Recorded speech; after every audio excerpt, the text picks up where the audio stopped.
Hey everybody, welcome to The Past and the Curious. My name is Mick Sullivan and I'm glad that you are joining us. This is episode 8 of the Underwear Chronicles, which is a sub-series of The Past and the Curious. So these episodes are a little bit shorter, but they are actually a chapter. Each episode is a chapter from an upcoming book that I will have out very soon, hopefully at the end of this year, if not the beginning of 2023.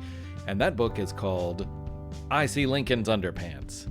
And this chapter, is about Amelia Bloomer. Now, we did an episode that featured Amelia Bloomer about 2 years ago, so some of this is going to sound familiar, but there are new elements to the story. It's completely rewritten, and I'm excited to share it with you.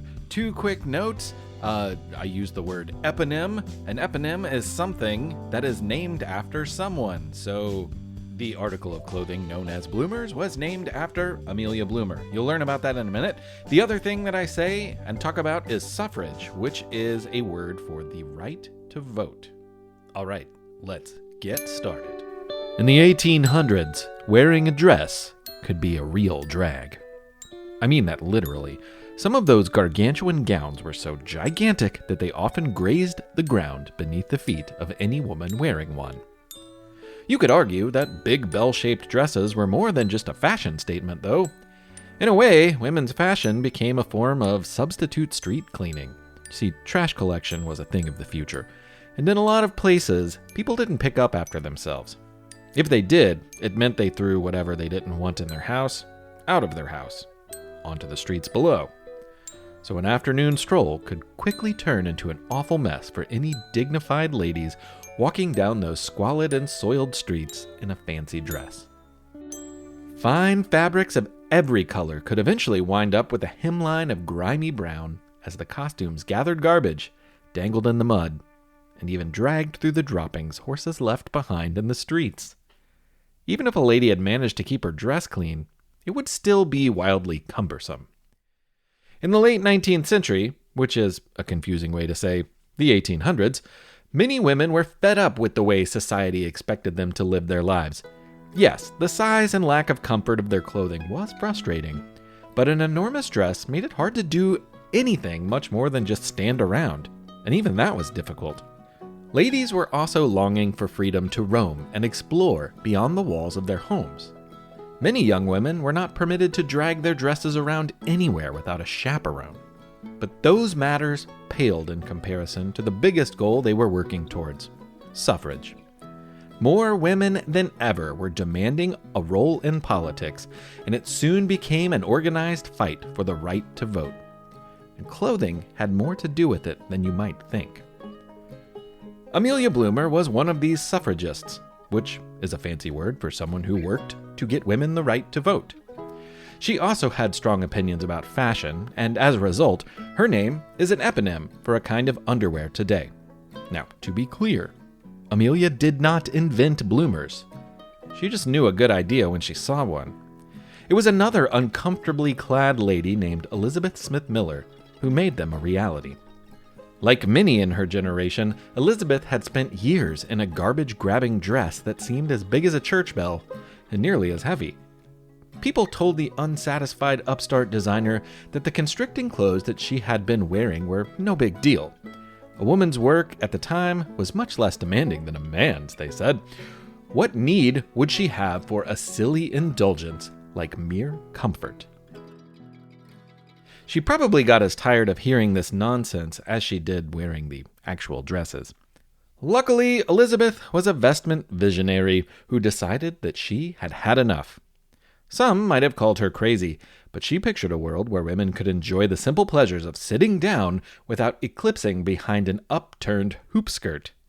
She dreamed of easily bending over to grab something on the floor, and she saw a future of walking through a room without leaving a trail of upturned furniture on the ground like spent bowling pins. Perhaps most of all, she just wanted to breathe. But these were all things that her clothes didn't really allow. So she scrapped the suffocating corset and birdcage-like structure under her skirt, tossed the mess of fabric into the closet, and set to work with scissors and thread, inspired by the memory of something she had seen on a trip across the ocean. She finished one fateful day in 1851 and stepped out of her door and into the free air, wearing, brace yourself, kids, billowy white leg coverings that reached her ankles. Oh dear. Covering these long underwear-like leggings was a skirt that broke well below her knees. Elizabeth said no to the dress. At the time, the outfit was most often referred to as pantalettes, which were the leg-covering underclothes, and tunic, which was the skirt that made it so easy for her to move her legs. Imagine people's shock when she crossed the yard and not a single twig got stuck in her new outfit. Elizabeth didn't even knock over any tables in her living room. How undignified! Perhaps most shocking of all, it didn't take her an hour or more to cinch her corset breathtakingly tight and install all of the necessary parts that would provide the poof underneath. What on earth would she do with all the time she saved by wearing something so simple? Something devilish, no doubt. But the criticisms rolled off of Elizabeth like water off of a beaver fur swimsuit, because she had the courage to wear a skirt with sensible pantaloons as underwear. If there had been cars at the time, they would have wrecked as she strolled by. If there had been cameras, the paparazzi would have tumbled over one another for the perfect scandalous photo. On the whole, the 1850s were pretty free from these modern inventions, though, and the only thing there was to spread the shocking word of her costume was, well, the written word. Some people loved the outfit, but plenty of people simply couldn't handle it. Those detractors made sure to get a lot of ink in the newspapers, talking about what an abomination the clothing combo was. If history can confirm anything, it's that haters have always hated. Amelia Bloomer was someone who would fall head over heels for the outfit that broke just above her ankles. In 1849, Amelia had helped found a newspaper called The Lily. The women who started it planned for it to be devoted to the interests of women. Unfortunately, the other ladies weren't as devoted as Amelia, and they soon left her high and dry, alone to do the job.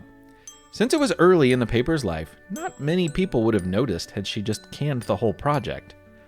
But Amelia resolved not to walk away and let people think that a woman couldn't follow through on such a lofty idea. So she became the editor, publisher, and regular writer. The Lily mostly printed articles about what its founding women agreed to be the two most important issues: suffrage and temperance. People of the temperance movement wanted to convince Americans to stop drinking alcohol. Bloomer's newspaper did this by regularly publishing stories of drunk men meeting their doom in terribly stupid ways, like falling into vats of boiling oil. Sharing gory details of foolish deaths was a striking way to illustrate the dangers drunkenness posed to a family. Between the articles about drunk dudes high-diving into boiling hot cauldrons, the Lily published articles and editorials in favor of universal suffrage and women's rights. Amelia made the argument that not a single woman in America had a say in the many laws that affected them, and this was completely unfair. Women couldn't vote, they couldn't hold office, and they really didn't have much control over their own lives. For its first few years, Amelia published the paper to a modest audience of around 400 subscribers, but it just takes one post to go viral. When the paper got involved in changing the way women dressed, Amelia went viral, or at least the 19th century version of viral.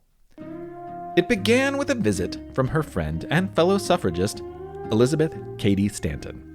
Stanton had recently seen Elizabeth Miller's fashion-forward pantalettes and tunic combo and immediately ditched her dress in favor of the new outfit. Eager to share the joys of the versatile and free-moving clothing, she paid a visit to her pal. Amelia knew a good thing when she saw it. She was smitten and knew others would be too, and the Lily would be a great way to spread the word. On the pages of the paper, Amelia gushed about the many freedoms the clothing would give women, both inside the home and out. She included detailed descriptions of both the pantalettes underneath and the tunic that was worn over top. And for those excited by the new fashion and wishing to try some out for themselves, she printed instructions for making your own set. At the time, people couldn't head to the store and easily purchase fitted clothing, especially brand new societal norm-shattering clothing. Most people who couldn't hire someone to make their clothes for them took a do-it-yourself approach. It was not unusual for folks to sew both their own outerwear and underwear. Bolstered by people's rabid interest in the radical new clothing, the paper's subscription ballooned to nearly 4,000 names.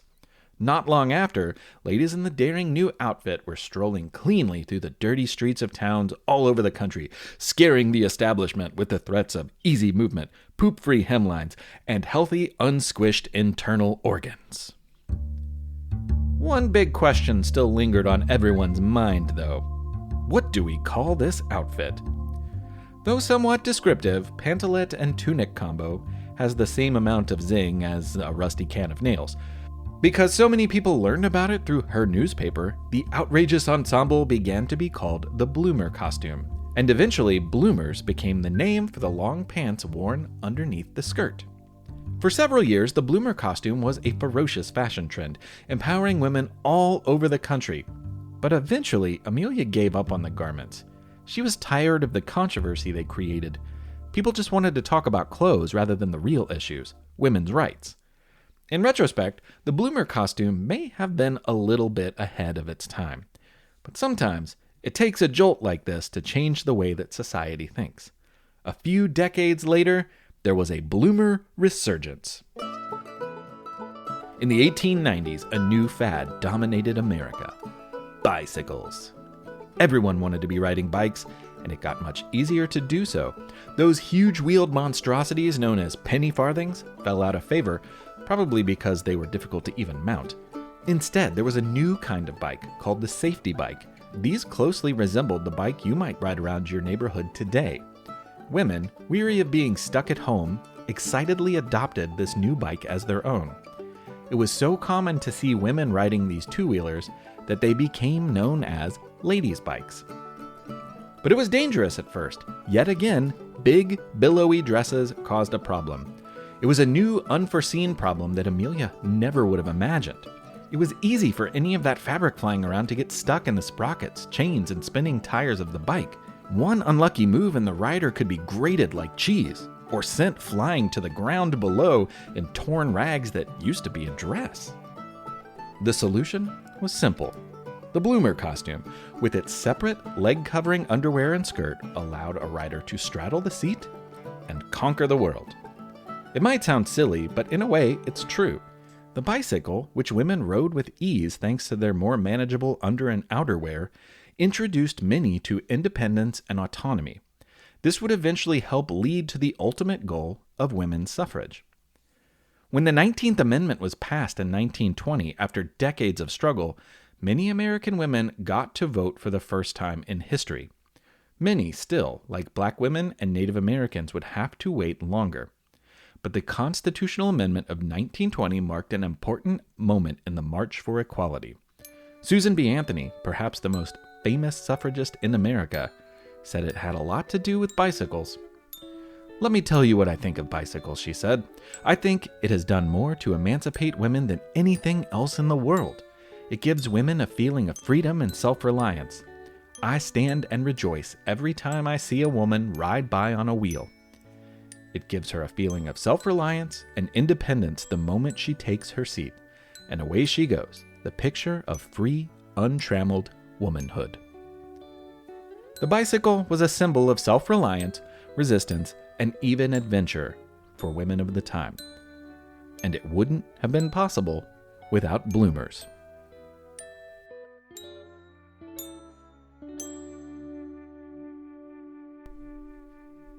Thanks again for joining us. I hope you enjoyed this episode. I can't wait to tell you more about I See Lincoln's Underpants, the book that will be coming out in the not too distant future. If you've been enjoying the Underwear Chronicles, you're going to enjoy the book as well. There's extra chapters in the book that will not be part of the Underwear Chronicles, and there's also a lot of smaller, fun stuff. There's the Underwear Hall of Fame stories, as well as probably 20 or so shorter, they're shorts. They're called shorts is what they are. That are also like this, but they just are not full stories. I really think you're going to enjoy it. It's been a lot of fun to put together. Can't wait to get it out to the world. In the meantime, we will have a full episode coming out in just 10 days or so. I'm really looking forward to that one. There's one story in particular that's been bouncing around in my head for like a year and a half, and it's finally going to be out in audio form, so look forward to that. We'll talk to you soon. Hope you're having a great summer. Adios, my friends. I'm Mick Sullivan, and thanks for listening to The Past and the Curious.